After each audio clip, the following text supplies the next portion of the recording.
Hi, this is Brian. Welcome back to Philosopher's Notes TV. Today, another great book, Existentialism Is a Humanism by Jean-Paul Sartre. Existentialism is a humanism, no subtitle necessary.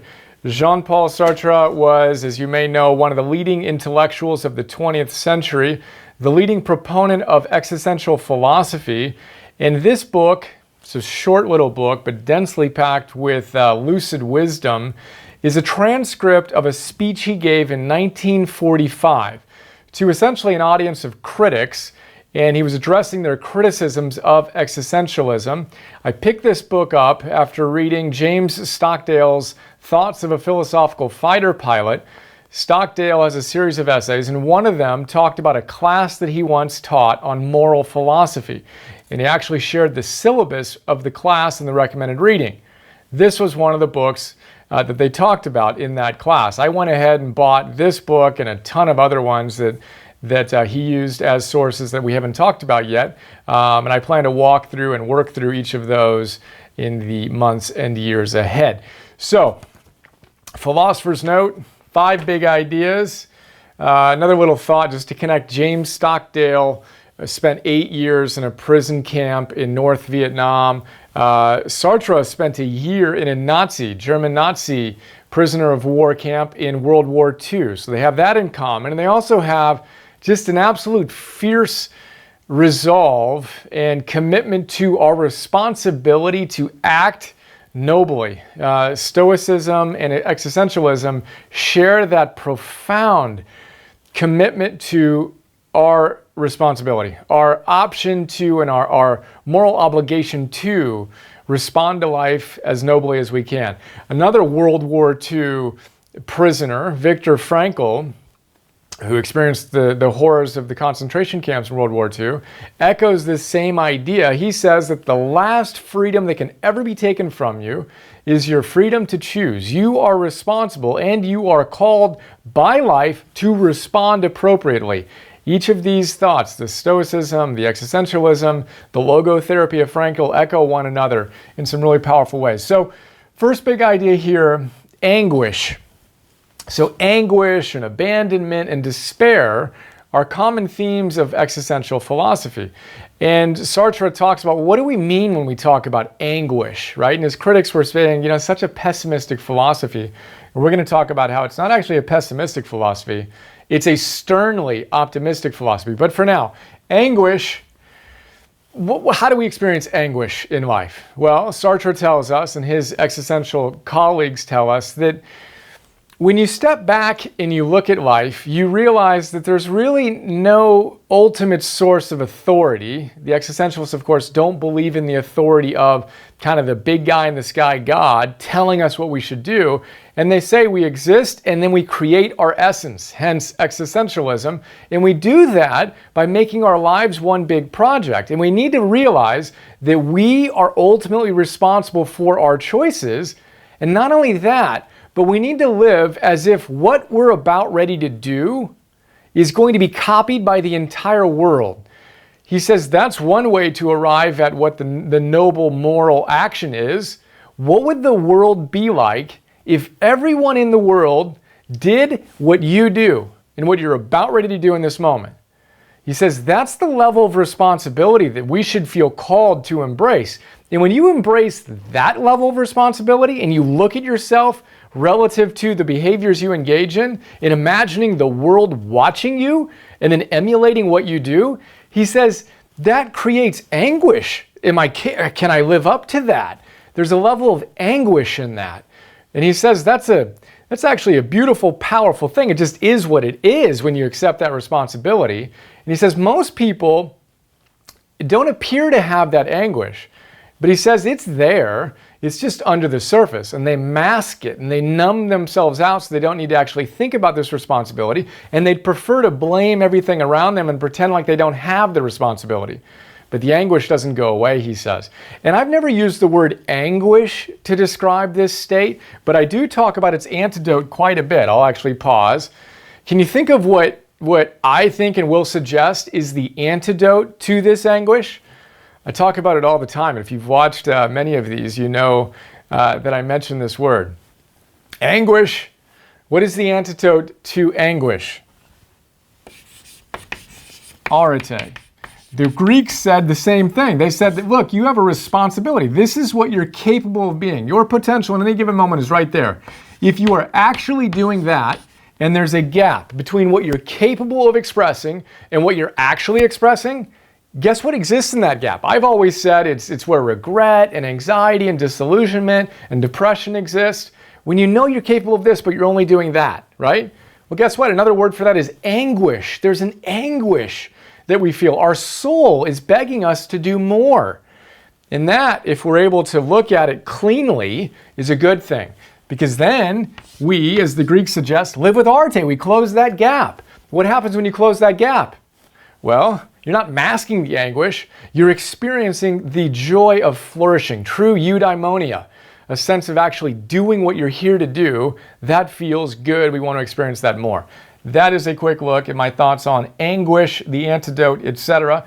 Second big idea, and these are all related. When you read existentialism, what you'll see again and again and again is responsibility, commitment, action, right? And they say that passions can never be an excuse. You can't say, oh, I got caught up in my passion and then I did this. Oh man, I wish I could have done something different, but I was just caught up in my emotional spree, right? Well, Epictetus talked about this same thing 2,000 years ago. He didn't call it passions, he called it impressions, right? Remember the episode on discourses? He says, look, you got to step in between this impression and your response. You can't let it just drag you by the nose, he says. You got to realize that you have responsibility.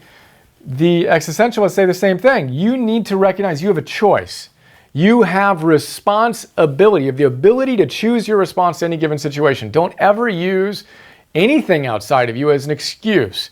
Make the choice. Yes, that comes with a bit of anguish when you're honest about that reality, but do it anyway. Third big idea is a cool concept, quietism. Quietism versus commitment.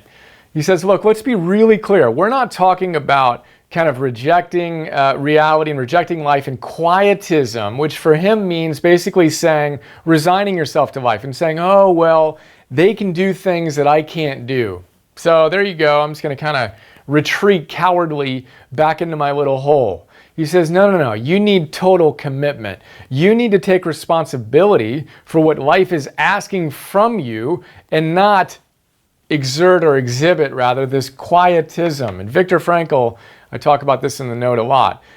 He says, and we talk about, man's search for meaning, that ultimately we are each asked by life to show up fully, to make a total commitment to what we can do in the world, to give our gifts and greatest service to the world, not to resign ourselves and pull back in cowardly quietism.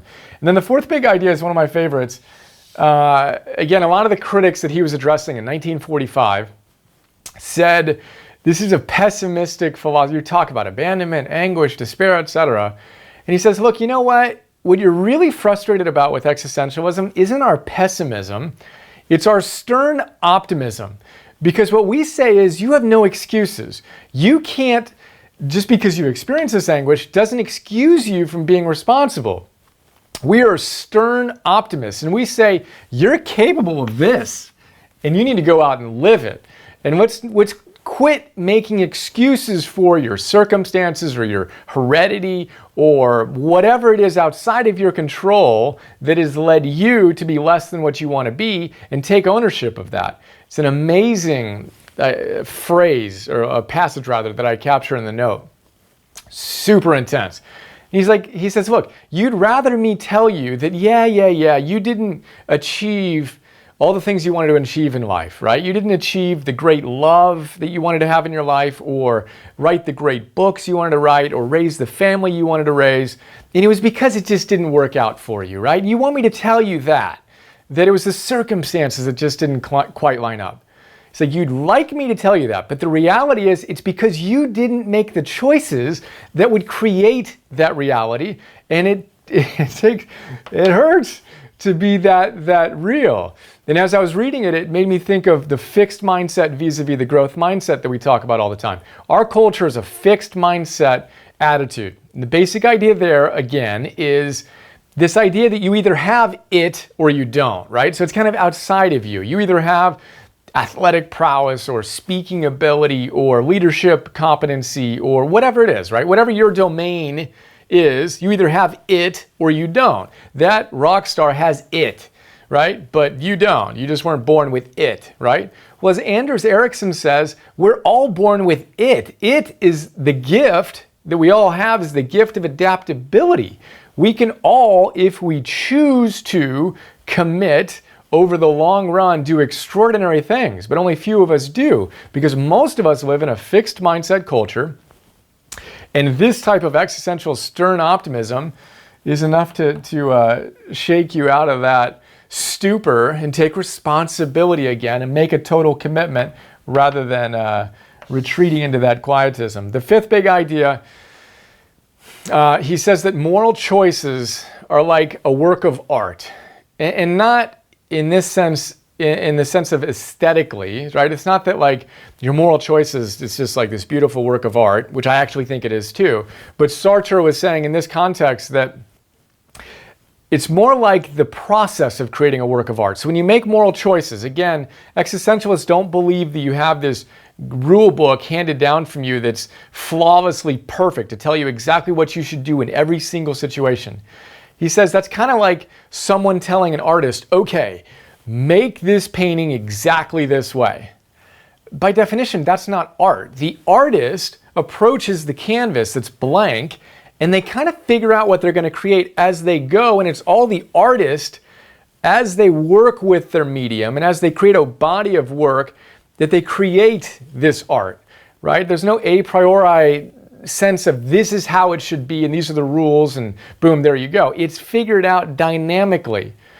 And that's the essence of existential moral choices. We each need to take responsibility and figure out for ourselves through our own choices and asking questions like, what would the world be like if everyone in the world did what I'm about ready to do? And figure it out as you go, just like an artist figures out what the art is going to look like as they create their painting or sculpture or whatever. And having said that, he says that we are all responsible for the portrait of our lives. So ultimately, our work is both like art in the process and the result. Who we are is our own responsibility. Again, that word again and again and again. Let's make a masterpiece as we make moral choice by moral choice by moral choice. This stern optimism. I just love it. I quote Socrates in the note as well. Socrates was another stern optimist. He says, look, life is a combat. I exhort you to use all the power you have to do your best, to live with arte, to do what you're capable of doing in service to the world via total commitment and not retreating into quietism. Passions are not an excuse for living with virtue. We always have the choice, the responsibility, and then again, the anguish that many of us want to pretend isn't there. We want to go numb ourselves out via whatever it is we use to numb ourselves because this gap is painful. Well, yes, it is. The sensitive human being is going to feel that pain, and the noble human being is going to choose to heroically step up and step into our ultimate potential, not just for ourselves, but for everyone in our world. So there you go. Quick look at Existentialism Is a Humanism. Obviously, I just pulled on some threads from a practical perspective. So much more we can talk about, but I hope you enjoyed. And think about what your favorite idea was. And as always, most importantly, how can you translate the idea into a more integrated, embodied part of your life? Get on that and have another awesome day. Look forward to sharing more soon. See you.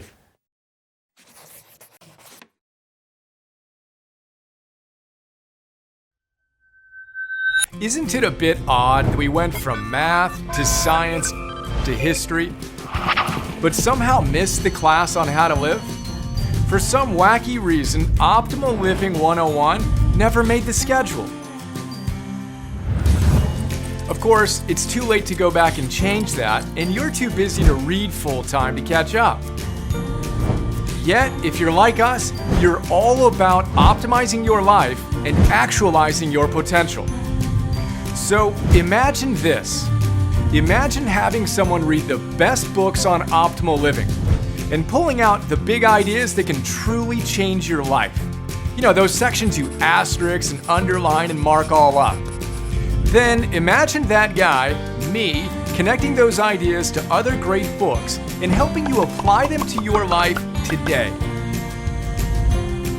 Well, that's what I do with something we call Philosopher's Notes, where I break down each great book into a simple 6-page PDF, 20-minute MP3, and 10-minute Philosopher's Notes TV episode. Then imagine me taking the absolute best big ideas from those great books and sharing them with you in fun, inspiring, super practical, optimal living 101 classes. On stuff like Purpose 101, Confidence 101, Business 101, Meditation 101, that sort of thing. You've got a personal trainer? I'm kind of like your personal philosopher. Ancient wisdom plus modern science plus common sense plus virtue plus mastery plus fun. That's what our optimized membership program is all about. We'd love to have you join us. Check us out at brianjohnson.me/join.